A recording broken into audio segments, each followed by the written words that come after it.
bu dee abonné go ci sunu page bi mën ngaa bës foofu ñu bind s'abonner nga bësaale cloche boobu ngir ngay mën di am sunu yeneen i notification wala saa sunu dugalee beneen vidéo bu bees.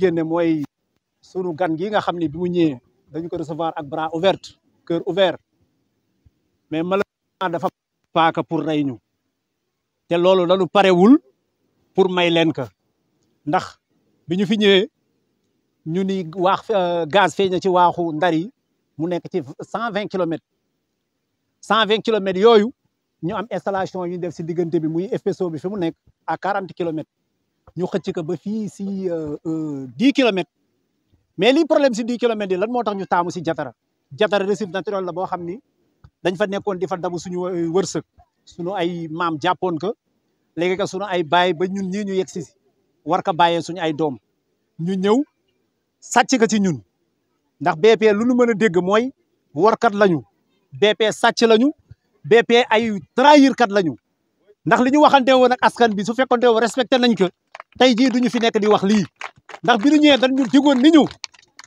réew bu am gaz daanaka Dubaï lay nekk ñun loolu la ñu jaayee woon gaz bi ñu jàppoon loolu malheureusement c'est le contraire jamono bii ñuy waxanteeg yéen ngor moo fi nekk mais fii amatu fi kenn koo xam ni sa doom ni mu doon jànge yaa ngi koy fay régulièrement wala ni nga feebar daan la demee nga dem faju wala ñetti repas yi nga xam ne moom la ñu am par jour ñu koy am nañ ko doon amee te kenn yóbbewuñ ko ku dul BP Jatara nag bi ñu ñëwee confisqué ko si ñun dafa am loo xam ni dañu ko waxante woon parce que ñoom bi ñu ñëwee confisqué Jatara liñ ñu waxoon ak lan ci def dafa wuute parce que bi ñu ñëwee ñu xool ni installation yi ñu fiy def lan si waxoon ak la ñu décidé def dafa wuute dañu leen arrête Jatara pare wuñu pour bàyyee leen ko ñu ni léegi nan la ñuy def parce que fii installation yi egg na état boo xam ni il faut ñu xool leen ñu dem mais delloo Jatara wees na ñu ni leen léegi kon da ngeen ñuy delloo yeneen xeer yoo xam ne dafa mën nappi ji ñu ni xool leen nu ngeen def pour ñu delloo leen loolu ñu dem ànd ak ñoom 6 jours yoo xam ni président association bi El Hadj Diouf Fall ànd ak ñoom 3 jours doyen Maguette Diaw ànd ak ñoom 3 jours ñu choisiroon 12 sites yoo xam ne biñ ci bokkee waxtaan ñoom ñu dem jël fa yin fa war a jëlee yóbbu ko laboratoire bi ñu dellu see dañ ni 6 yi la ñu mën a maintenir parce que 6 yi si des adopté wul agressif artificiel 6 yooyu ñu koy xaar bu tayee ñu lay lii bu subaa ñu lay la sa des pour wax leen rek logique bi BP nekk ak askan bii nga xam ne ñoo fi nekk bu tayee ñu lay lii bu subaa ñu lay la sa des ñu dem ak ñoom ba egsi si tey jii bi fi ministre bi ñëwee le ministre Birame Souleye Diop ministre de l'énergie bi mu fi ñëwee ñu ñëw ñu wax ko jafe-jafe yi nga xam ni gaz bi yóbbee nañu ko exploitation gaz bi yóbbee nañu ko mu woo leen déglu leen ni leen nag fii may wax ak yéen tey amul ay promesse li ñuy wax mooy li ngeen waxanteeg askan bi bind ko noir sur blanc ngeen dem si réalisation yi parce que 1 an laa leen may te 1 an yi sama bët du teggeeku si yéen sama lamine du teggeeku si yéen dinaa fi ñëw xool ba xam li ngeen waxanteeg askan bi respecté ngeen ko di ngeen ko def wala du ngeen ko def ñu xëy 3 jours après ñu génne benn communiqué de presse boobu moo ñu fi dajalee parce que dama jàpp ni BP dafa fàtte ni Jatara la nangu si ñun bu fekkente nag BP xamul Jatara fan la toll woon si ñun na xam ni Jatara sunu dund ñun si la aju. communiqué bi benn récif la wax. benn récif bi mu wax la ñu bëggul récif boobu moo tax ñu génn parce que à 4 kilomètres su fekkoon jënd fii dee du ñu jënd machine 1,5 million 4 kilomètres. la wax ni fi lay def récif. te li ci nekk problème mooy bu nee dafay def récif à 4 kilomètres mu nekk essayage BP 2019 ba léegi ñu ngi si phase essayage ñu nag moom bu ñëwee ñu jàppoon ni day réaliser li mu waxoon mu ñëw fii naan ñu daf ñuy defal récif boo xam ne à 4 kilomètres ba pare essayage day nekk même bu fekkente ni réussir na ko daf koy def zone de production ñun dañu soxla zone de production BP nangu si ñun loo xam ne suñu dund fa la aju woon BP nag dañuy wax ne nañu xam ni ñun ak moom li ñu waroon wax nañ ko li ñu waroon jëf ak moom jëf nañ ko fii ñu toll nii di wax suñu dernière sortie moo nekk nii bu ñu taxaatee ñu génn dinañu egg ak moom foo xam ni dina dépasser li mu doon njort te fii la ñu ko waxee tey la lan le 21 le 23 incha allah bu ñu génnaatee na xam ni bis boobu dinañ regretter lu taxoon li ñu waxoon defuñu ko. salaamaaleykum man la Yaay Maysa Dieye dëkk fii ci Langue des Braves ndax xàmmee ngeen kanam gi roof yàqul jën ndax la mu saf ka ma ca ka xam ñun lii nu doon dundal di dundal suñu njaboot tey jii bu nu demee ba tey jii ku mel ni BP ak ñeneen ñëw nangu ko sunu ay loxo dig ni dug bu dul jeex di wax di wàcc am nañu droit ñëw taxaw fii waxtaan wax ak yéen sénégalais yi ñu dégg li nga xamante ne moom la ñuy jànkonteel di wax ni bépp sunu nelaw yi ngay dund duñu bëgg nga yeewu ña nga yeewu ak ña nga yeewoon ñun yeewu noonu boo xoolee tey jii point de presse yi ñu daan def wute naag yeneen point de presse yi ñu def tey ndax ñun ñii ku nekk xam na ni ñun sonn nañu sunu njaboot gi sonn nañu sunu doom yi ñu ngi dem bu sax dàkk amul fin ndax amatuñu espoir si dëkk bii nga xamante ne mooy Ndar dëkk bi ñuy wax mooy Langue des Braves fii si Ndar gii amatuñ fi toog ndax lan yow da ngaa tas sunu yaakaar lan nu waxoon yëpp defoo ci dara say waxu démb boo ko méngoog sa jëfu tey amul di la wax ni talaatay ndeer amoon mais talaatay àllarba yi genda day am bis la ñuy mujj wax ak yow tey su ñun ak yow ak plateforme bi sa benn récif bi ngay joxe ñun soxla wuñu taatu kaw man sax mën naa napp taatu kaw sóoroñ lan la ñuy doyee sóoroñ lan la ñuy doyee sóoroñ lan la ñuy doyee benn récif 6 récif yi ñu waxoon daaka def ci nii defoo ko ci naa doon banque pétrole ak gaz ñun ak yow sunu ay bakkan ngay jël tëdd doogay manque pétrole ak gaz lum la jaral benn jaral nañu ko téeméer ñun ñooy dem géej sunu jëkkër yi ñooy dem géej sunu demulee géej mooy sunu problème amuñu bureau mënuñu dem fenn lu dul géej te mool boo ko xañee napp xañ nga ko lépp la Macky Sall doon wax mi ngi bëgg ñëw un jour viendra pour ñu dugg géej problème la waaye bu boobaa sunu ay cadavre la ñuy jaar ñu doogay dugg si géej.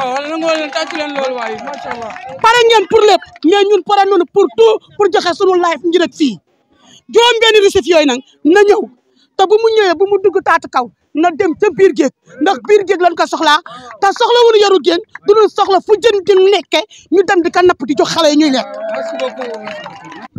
ndax dañu waxante woon ay kaddu yooyu nag man moom laa doon sàmm dama doon taxaw si booru gaz bi gaal gu fi ñëw man maa la dàq gaal gu fi ñëw man maa la dàq wax la ni la dafa am lu nu béppi waxoon lañu xaar loolu ba xam dana am wala du am béppi nag ak Cosmos gis naa ni waxoon nañu daanu jox 12 récifs yooyu sax ñoom du sàkk ñoom ñooy sàkk fu ñu kaa def ñun ñi ñooy sàkk fu ñu kaa def te danaa leen xamal leen tey li mu wax bu si dañee man mi danaa nekk acteur bi nga xam ne maay dem te gaz ba lépp lu nga xam ne waxante woon nañ ko lu amul man danaa si def sama fulla gu day naka danaa taxaw si gaz bi kenn du ko exploité gaz bi benn béppi ñun ñëppay dem ñun ñëppay dem ñun ñëppay dem ñun ñëppay dem ñun ñëppay dem plateforme ba man danaa fa dem te kenn du exploité gaz bi te li nu béppi waxoon tegu ko sunu loxo ndax ñun duñu ay esclave ñun sunu ëllëgu njaboot yi xamuma billahi bu fekkee nangu nañu lii béppi def sunu ëllëgu njaboot sooxe na kon nag nanu ko bañ ci bañukaay bi fi ñu ko war a bañ lan ko war a bañee yéen xam ngeen sama jikko man ku tooñ rek laa bañ man tooñ rek laa bañ béppi nag bu ma tooñee dana ma gis man danaa ut sama équipage danaa dem gaz ba donte dana ma dóor bal ma dee danaa àgg sa gaz ba wallahi danaa àgg sa gaz ba ñëppay dem on va partir ensemble du am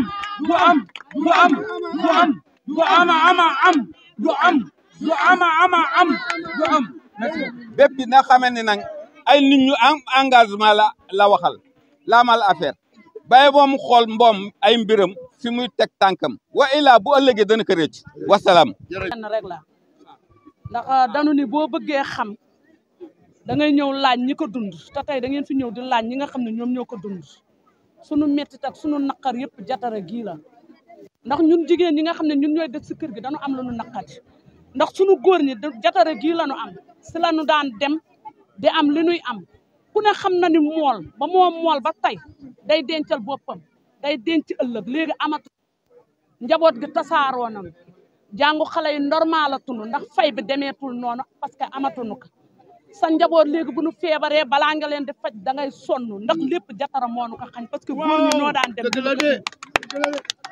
lii nuy wax ni dañu koy tegal fii si 4 kilomètres bii bu nu arrangé woon ñun di am jën kon sunu jëkkër yi ñu delloo si fi gaalu wat yi fi amoon kon soxlootu nuy wuti essence ak machine bu nu arrangé woon kon jamono jii nu toll ñun teddi nañu ndax kon jënd essence ak jënd machine jóg na fi kon gaalu wat la ñuy delloo si mais daf nu arrangé woon ñu bëgg nag BP mu jox nu sunu cër ñun lépp loo xam ne daf koy sumbati wala mu koy def mënu ciy boole ñun askanu Langue de Barbarie bi parce que dafa jël ci ñun lu nu soxla woon li nu soxla woon moom la jël ci ñun ba lépp loo xamante ne moom daf koy def rek daf nu si war a boole ñun Langue de Barbarie ndax amuñu lu dul lii te daf nu jaral lu ne te pare nañu nag tout suñu jëkkër yi fu nu teg seen tànk ñun ñu teg fa suñu tànk ñun bon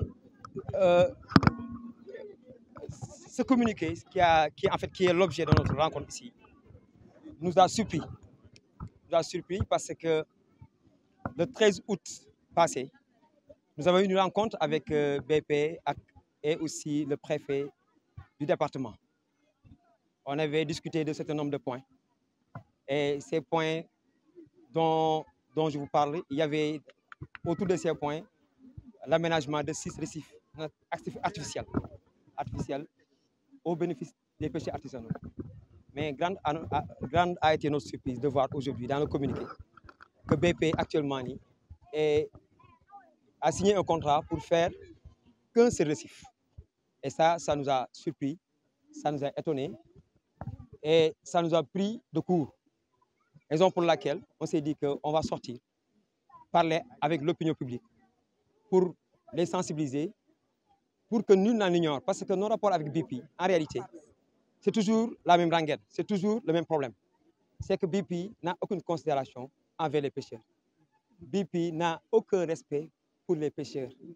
BP ne respecte pas les communautés. Tous les points d'accord qu'on a eus sur la table avec les autorités ont sorti BP, eux, ils font ce qu'ils veulent. C'est ça le problème. Ils font ce qu'ils veulent sans impliquer personne, sans se concerter avec les concernés, avec les impactés. Parce que ces gens que vous voyez là, ce sont des milliers de familles. Ce sont ces gens-là qui sont impactés par l'exploitation du gaz. Donc BP ne peut pas venir au Sénégal faire cavaler seul. BP ne peut pas venir au Sénégal violer nos lois et nos règlements et faire ce qu'il veut. Ça ne passera pas. Il faut que BP comprenne ça. Ça ne passera pas. BP nous trouvera sur son chemin. Ça, c'est clair. Maintenant, ce que nous voulons, c'est clair. On est tombé d'accord sur 6 récifs artificiels. BP n'a qu'à construire ces 6 récifs artificiels. On ne veut pas des récifs à 4 km. Vous savez tous qu'à 4 km d'ici, on ne peut pas faire quelque chose de viable. Ça, c'est clair. Donc, BP n'a qu'à trouver des solutions et nous faire les 6 récifs naturels sur les points autour desquels on est tombé d'accord. Et ça, c'est clair. C'est sur le papier. Je parle sous le contrôle du préfet de Saint-Louis. Je parle sous le contrôle des responsables, des pêcheurs ici à la Langue de Barbarie. Je n'invente rien du tout. Donc, BP n'a qu'à respecter sa parole. BP, il faut que BP arrête de jouer au chat et à la souris. Nous connaissons leur méthode. Nous connaissons leur méthode. Parce que ça fait presque 7 ans qu'ils sont là. Nous, on a fini de les comprendre. En tout cas, nous sommes au mois d'octobre. Nous sommes le 23 octobre. Prenez des dates, vous les journalistes, prenez une date, l'opinion, prenez une date pour tous. Que actuellement, ce sera notre dernière conférence de presse. Ce sera notre dernière conférence de presse. En tout cas, BP n'a qu'à prendre ses responsabilités. L'État du Sénégal, je les appelle à prendre aussi leurs responsabilités. Le ministre de l'Énergie, du pétrole et des mines, M. Birame Souleye Diop, est venu ici à Saint-Louis. Il a bien entendu ce que nous avons dit. Nous avons écrit, nous avons remis un mémorandum. Il est sur sa table. Il n'a qu'à appeler BP autour du table et aussi les contraindre à respecter leur engagement par rapport à la communauté. Ça, c'est clair. Nous ne bougeons d'un iota. Ici, en fait, Gatara, dès demain, les pêcheurs vont aller sur Gatara. Et on va aller pêcher là-bas. Dès demain, on va aller pêcher sur Gatara. Parce que BP, il faut qu'ils nous disent. Parce que BP doit nous respecter. Et BP va nous respecter par la force. Il va nous respecter par la force. Nous sommes ici chez nous. Cette mer-là, ça nous appartient. Ces poissons-là, ça nous appartient. Ce récif-là, ça nous appartient. Ça n'appartient pas à BP. Donc ça, il faut que ça soit clair. Maintenant, j'appelle les autorités, vraiment, à mettre un terme à ce problème qui est lancinant. Ce problème n'a que trop duré. N'a que trop duré. le ministre des Mines, le ministre de l'Énergie et du Pétrole n'a qu'à régler ce problème-là. J'aimerais aussi soulever aussi un petit point. Parce que aussi, moi, je ne peux pas comprendre qu'un ministère du Pétrole, de l'Énergie et des Mines n'a même pas un point focal à Saint-Louis, n'a même pas un bureau à Saint-Louis. Ça, je ne peux pas comprendre. Les Saint-Louis, actuellement, c'est une région gazière. Donc, tous les ministères qui sont intéressés par l'exploitation du gaz doivent avoir des bureaux ici à Saint-Louis. Ici à Saint-Louis. Il faut qu'ils soient proches de la population. On n'a pas... bu dee abonné go ci sunu page bi mën nga bës foofu ñu bind s'abonner nga bësaale cloche boobu ngir ngay mën di am sunu yeneen i notification wala saa sunu dugalee beneen vidéo bu bees